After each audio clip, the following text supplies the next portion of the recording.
More on the regime of Trudeau's EV plan. I just did a really quick and light Google search.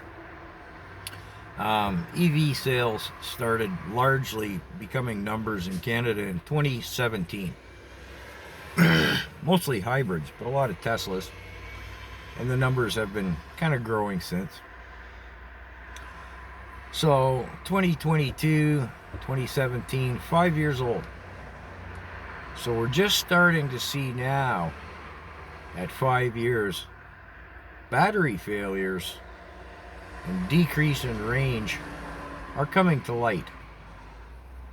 This can be seen in a variety of places all across the globe, not just here in Canada.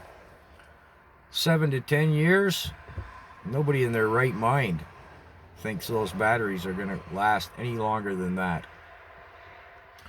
So by 2025, with Trudeau's delirious scheme, those batteries will then be 7, getting on to 8 years old.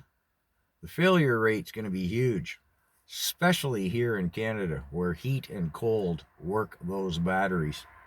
I'm not going to get into the details on that. And at that point, people are going to realize, because the numbers are going to be big enough, you won't be able to give that EV away.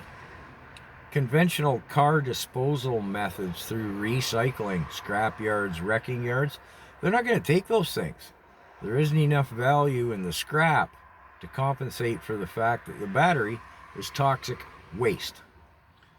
And China's not going to buy them back. And if you think we're going to figure out how to recycle them by then, I got a bridge for you. You can buy a bridge, put up your own toll booth. Yeah, it's not going to happen. Nobody in their right mind believes that.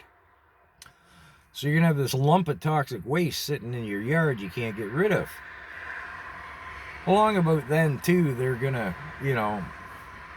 go, oh, gee, we hadn't realized we got to put a mileage tax or something on them because they're not paying fuel, hydrocarbon, petroleum, gasoline fuel to support the roads. So there's a hidden cost you hadn't seen as an EV buyer. And all the list goes on and on. Hydro rates are going to go up. Here in Canada, probably about 8 months of the year, you got to leave that EV parked.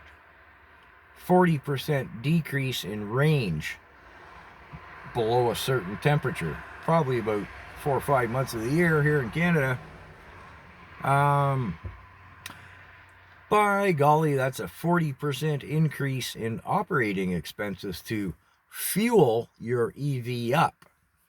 I can leave my car sitting there for 2 weeks.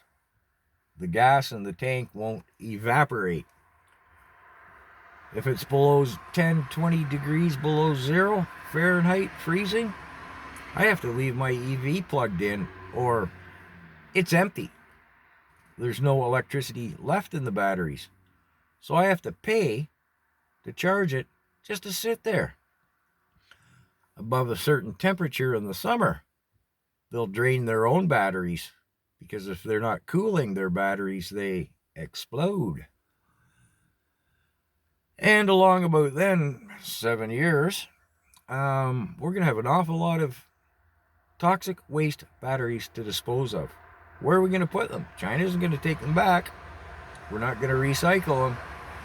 You can't just dig a hole and bury them because they'll burn.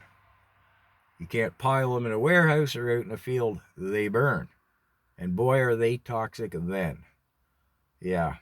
This scheme, it's going to break the country. We're going to spend billions to learn an environmentally disastrous, financially disastrous failure.